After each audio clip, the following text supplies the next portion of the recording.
Let's talk about sliders. That's basically what using the slider feels like. So GVM, great video maker, awful video name, makes these sliders that you can buy on Amazon that are relatively cheap. They have features of sliders that are way more expensive. So you've got like the Rhino sliders that are close to $1,800, and these have a lot of similar features. So they've got tracking, they're battery powered, they can do time lapse, they're motorized. You can do an A/B video mode where it starts on one end and goes to the other and just keeps looping back and forth. Super great sliders. $317, $359, $369. So starting with this one is $317. It is carbon fiber, so it's pretty light. The downside with this one is that it doesn't have tracking. When I first bought it, I thought that it did have tracking because of these two things right here, and that's how you control the tracking on both of these models, but this model actually doesn't have it. So I bought this one.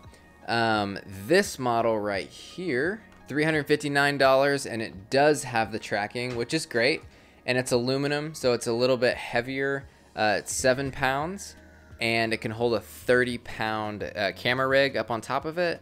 It was all good until I got it and started trying to set up a tracking shot, and this is what happens with this model. On the bottom of it, you've got 3/8 and 1/4 inch threads for a stud mount. You flip it over and put it on your light stand or whatever stand you're trying to mount it to. And here's where the problem lies with this unit, is that once you have it all set up, you can't adjust tracking if you've threaded your stud as tight as it'll go, which is a total pain in the butt.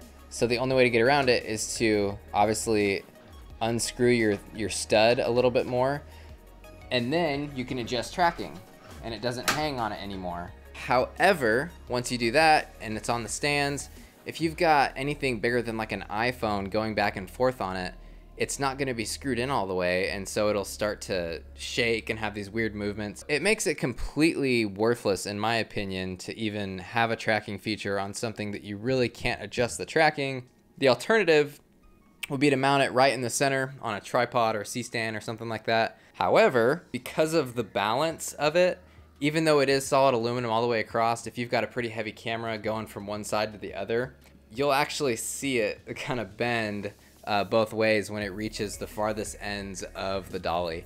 So that's a little bit of a letdown with this model, which brings us to our last model. It's actually the #1 new release in camera sliders and dollies, which is pretty rad at $369.99.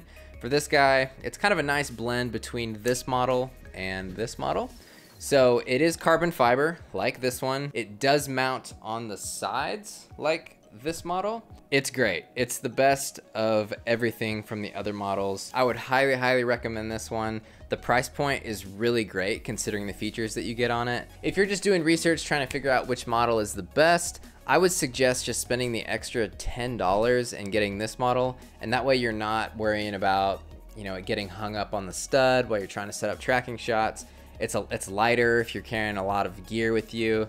It's just better all around. So each one of these sliders comes with the exact same remote, has the same software on it. Everything is identical in the remote portion. It comes with an incredible amount of hookup cables to different kinds of cameras, for time-lapse shots and remote shutter release and all sorts of things. The time-lapse mode on it is super weird.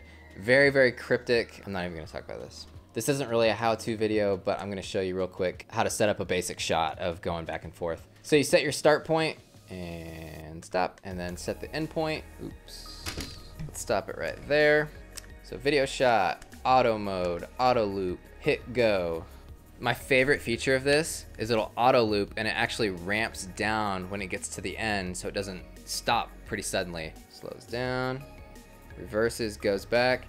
I just can't believe that it's on a slider that's 370 bucks when you've got what seems to be the closest competition around $1,800. Like, if you can save yourself $1,400 and live with kind of the weird interface on this thing, I would highly recommend doing that. So for being honest, every one of these was a super late night decision. So oops, these two are going back to Amazon as soon as I'm done with this video. Say your goodbyes. Bye, bye, bye. I like you, hi. These are really, really cool. Yum.